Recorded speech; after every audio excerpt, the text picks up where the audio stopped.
जय हिंद दोस्तों, वंदे मातरम।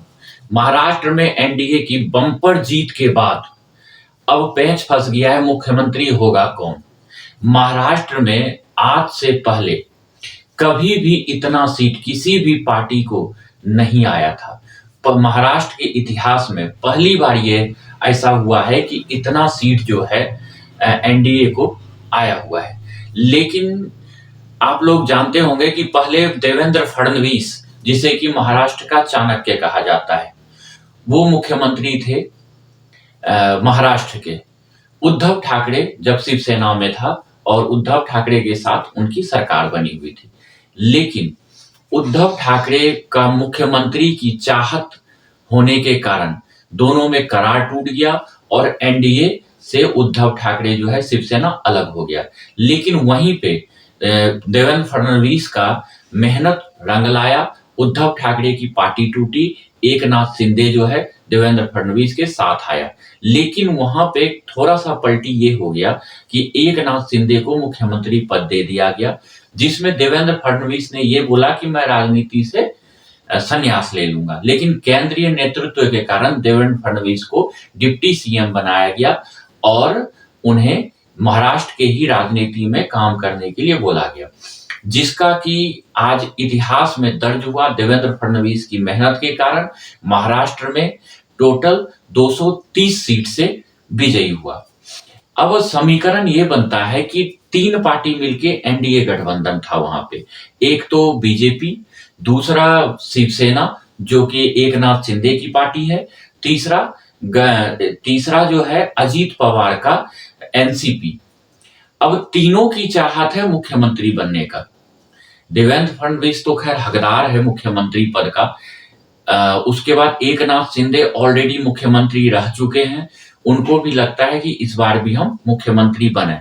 तीसरा जो है अजीत पवार, उसे भी लगता है कि मैं भी सीएम कुर्सी पे के रेस में हूं। उन्होंने भी एक संकेत दे दिया है कि मुझे भी मुख्यमंत्री बनाया जाए।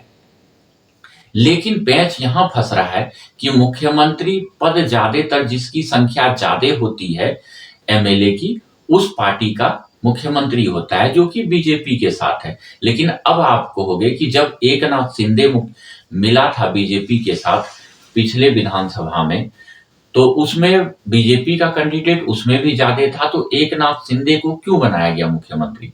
क्योंकि फिर से बीजेपी की सरकार बनानी थी, इस कारण से एकनाथ शिंदे को मुख्यमंत्री पद दिया गया था।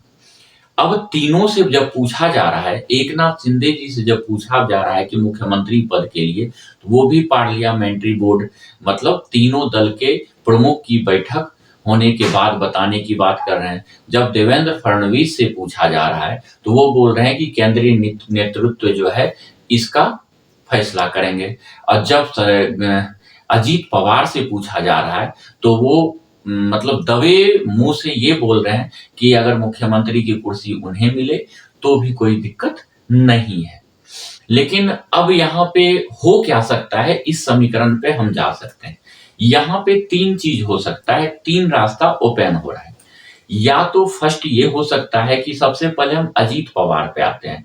अजीत पवार जो है उनको डिप्टी सीएम का कुर्सी फिर से दिया जा सकता है। डिप्टी सीएम वो बन सकते हैं जो कि चीफ मिनिस्टर के अगल बगल वो घूमते रहेंगे और उनके ज्यादातर कैंडिडेट को मिनिस्ट्री पद विधानसभा में दिया जा सकता है।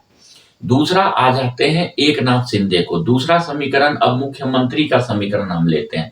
उसमें जो है देवेंद्र फडणवीस को हो सकता है मुख्यमंत्री घोषित किया जाए, तो इसमें एकनाथ शिंदे को थोड़ा सा झटका लगेगा मन में कि मुख्यमंत्री से फिर से उप मुख्यमंत्री दूसरे जगह चला जाएगा। उप मुख्यमंत्री तो खैर एकनाथ शिंदे जी नहीं बनेंगे। देवेंद्र फडणवीस को अगर मुख्यमंत्री बनाया जाता है तो यहाँ पे एकनाथ शिंदे जी को एक काम किया जा सकता है, उन्हें कैबिनेट मिनिस्टर बनाया जा सकता है। कैबिनेट मिनिस्ट्री में भी उन्हें जो है एक अच्छा पद दिया जा सकता है।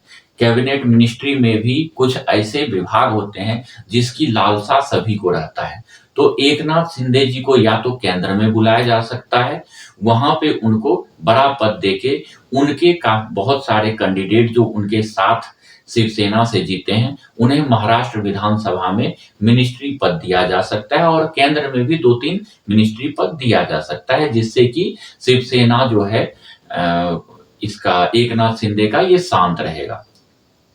दूसरा समीकरण ये बन रहा है, अगर देवेंद्र फडणवीस को मुख्यमंत्री नहीं बनाया जाता है और एकनाथ शिंदे को मुख्यमंत्री बनाया जाता है, तो इस चीज में ये होगा कि देवेंद्र फडणवीस को केंद्र में बुलाया जा सकता है।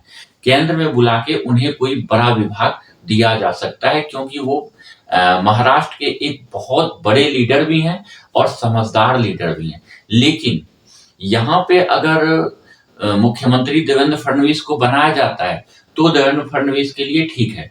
अगर उनको केंद्र में बुलाया जाता है तो देवेंद्र फडणवीस जी जो हैं, मुझे जैसा लग रहा है और कुछ राजनीतिक विशेषज्ञ से मैंने बात करने के बाद ये पता चला कि अगर देवेंद्र फडणवीस को केंद्र में बुलाया जाता है तो हो सकता है देवेंद्र फडणवीस कैबिनेट मंत्री ना बने और वो अपना जो है महाराष्ट्र में मुख्यमंत्री भी ना बने, केंद्र में भी ना जाए और राजनीति से बीजेपी से किनारा कर लें। क्यों?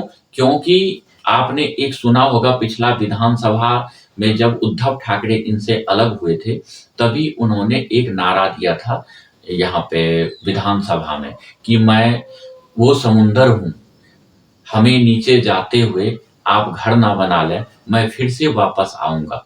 और सही में वो वापस तो आए, लेकिन किसी को ये पता नहीं था कि इतने प्रचंड बहुमत से वो वापस आएंगे। ऐसा प्रचंड बहुमत कि मतलब पूरे इतिहास रच दिया हो कि अभी तक ऐसा नहीं हुआ हो। तो इस समीकरण में एकनाथ शिंदे को अगर मुख्यमंत्री नहीं बनाया जाता है तो थोड़ा सा उनका जो शिवसेना है उसमें से कुछ एमएलए जो है बगावत करने की कोशिश करेगा, लेकिन वो बगावत नहीं कर सकता है। एकनाथ शिंदे और उनके कुछ खास नेता जो होंगे उन्हें कैबिनेट में बढ़िया पद दे दिया जाएगा और वो शांत हो जाएंगे। सैम फडणवीस जो है इतना मेहनती और एक एक चीज का एक एक पॉइंट व्यू को लेते हुए वो चले थे इलेक्शन में, और कहीं भी थोड़ा सा चूक ना हो जाए ये भी उन्होंने देखा था इस इलेक्शन में। और 100% में 1% भी उन्होंने चूक नहीं होने दिया था इस इलेक्शन के अंदर, जिसका नतीजा ये हुआ कि 200 एनडीए को 230 से 30 कैंडिडेट जीत हासिल किया। अगर इसमें बीजेपी अकेले भी खड़ी होती, अगर शिवसेना और अजीत पवार के साथ इनका गठबंधन नहीं होता, फिर भी अगर अकेले भी बीजेपी खड़ी होती वहां पे महाराष्ट्र से पूरे जितने विधानसभा क्षेत्र है, तो इनका पूर्ण बहुमत खुद अकेले के बल पे आ जाना था इस बार। क्योंकि इस बार की जो राजनीति थी कुछ अलग ही था। महाराष्ट्र के अंदर पूरे हिंदुओं को इकट्ठा करने में ये कामयाब रहे और पूरे महाराष्ट्र का जितना भी कैंडिडेट है उसमें मुस्लिम विहीन कैंडिडेट हो गया। एक भी मुसलमान कैंडिडेट महाराष्ट्र से नहीं जीत पाया है इस बार, और एक भी कैंडिडेट नहीं जीता। जहां तक बड़े बड़े दिग्गज, एक तो आपको ले लीजिए स्वरा भास्कर का हस्बैंड भी खड़ा था, उनको लग रहा था कि हम बिल्कुल जीत जाएंगे, जमानत जब्त हो गया। एक एजाज खान था जो पहले बिग बॉस से बहुत ही लाइट में आया था, फॉलोवर उसका यूट्यूब इंस्टाग्राम वगैरह पे 56 लाख फॉलोवर है और 170 वोट लाया। 170 के लगभग वोट आया उसको बस। मतलब ये हालत हो गया कि किसी भी कैंडिडेट गांव का जिसे कोई जानता नहीं है उस जगह से अगर खड़ा कर दो तो उसे भी 500,000 वोट आ जाएगा। लेकिन एजाज खान की वो हालत हो गया कि अगले बार से अगर उसे शर्म होगा तो किसी इलेक्शन में वो खड़ा नहीं होगा। एकदम से चाहता था कि हम बहुत आगे चला जाए।